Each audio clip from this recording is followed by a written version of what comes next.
Debré, un mot? Non, mais qu'on ait besoin des entreprises, c'est évident. Que la République elle-même devienne une entreprise, je l'ai dit, c'est dangereux. Moi, j'ai envie de dire, vous savez, comme le peintre Appel, il y avait un cordonnier qui disait qu'il peignait mal. Il lui a dit, cordonnier, pas au-dessus de la chaussure. Alors, c'est vrai que les entreprises, c'est un peu peut-être les jambes d'une société, mais ça ne peut pas en être le cœur et encore moins l'âme. En tout cas, il n'y a aucune société humaine qui n'ait adopté des valeurs qui soient au-dessus des valeurs quantitatives, qui soient au-dessus des valeurs monétaires et qui peuvent même être dotées d'une certaine sacralité, c'est-à-dire non pas d'un appel, mais peut-être d'une demande de sacrifice et pas seulement de rétribution. Alors, est-ce qu'on attend trop des entreprises? Alain Duhamel, dans votre livre, vous vous plaigniez autrefois que les politiques, et notamment ceux qui nous gouvernaient, ne se préoccupaient pas assez d'économie. Là, vous êtes heureux, maintenant ils s'en préoccupent énormément. Non, je ne suis pas du tout heureux.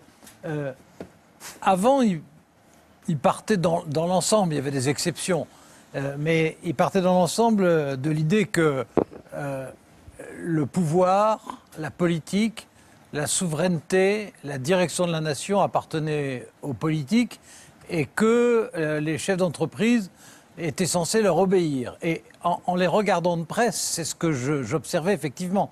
C'était l'époque où, s'il s'agissait de changer les patrons dans des grandes entreprises privées, le président de la République, comme je l'ai constaté sous plusieurs présidents de la République, s'en mêlait directement. Ils avaient une forme d'instrumentalisation de l'économie, un complexe de supériorité vis-à-vis de l'économie. Et pour prendre un exemple que Régis Debray connaît bien, celui de François Mitterrand, François Mitterrand me disait, enfin il me l'a dit peut-être, je ne sais pas moi, en tout cas 20 fois sûrement, de toute façon l'économie ça n'a aucune importance, les économistes sont nuls et se trompent toujours, les chefs d'entreprise sont des gougnafiers et au bout du compte, quoi qu'on fasse, ça ne change jamais rien dans ce domaine. Bon, aujourd'hui, on n'en est plus là. Aujourd'hui, c'est vrai qu'en France, comme d'ailleurs, il faut bien le dire, dans l'ensemble du monde européen, aux États-Unis, ça existait depuis longtemps, mais comme dans l'ensemble du monde européen, d'une certaine façon, le chef d'entreprise est devenu le nouveau héros de la société. D'une certaine façon, ceux qui, parmi les étudiants les plus brillants, en France, là pour le coup, traditionnellement, mais depuis des générations et des générations, considéraient que comme le pouvoir, la politique, le gouvernement, c'était la voie royale et se préparaient de toute leur force à y entrer. Aujourd'hui, ils courent vers le secteur privé de toutes les mêmes forces. Et on voit les filières de formation des nouveaux politiques être de simples apparatchiks, en général assez médiocres, n'ayant aucune connaissance de la réalité de la société. Alors, est-ce qu'il faut s'en réjouir ou est-ce qu'il faut le déplorer? Moi, je crois, parce que je sais bien que Régis Debray est avec beaucoup d'élévation, toujours plus pessimiste que moi, je crois que la revalorisation excessive des chefs d'entreprise aujourd'hui en France n'efface pas pour autant le besoin des Français, qui n'en ont pas d'ailleurs toujours conscience eux-mêmes. Mais on en voit beaucoup de manifestations et on le mesure même dans des enquêtes.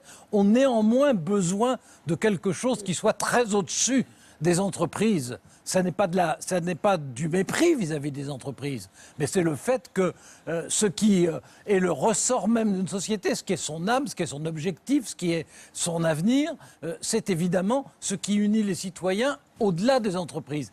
Le fait nouveau, c'est les entreprises sont revalorisées.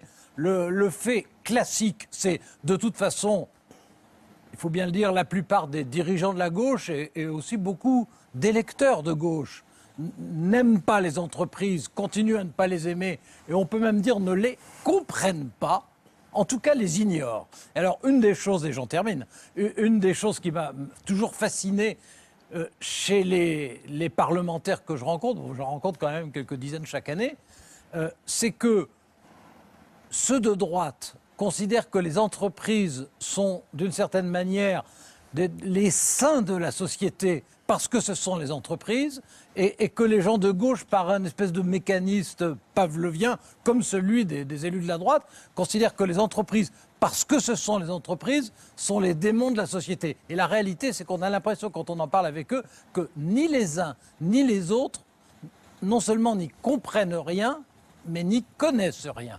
Mais il y a des stages en entreprise pour les députés maintenant. Oui, alors depuis donc, cet été. je sais bien qu'il y a des stages qui ont existé.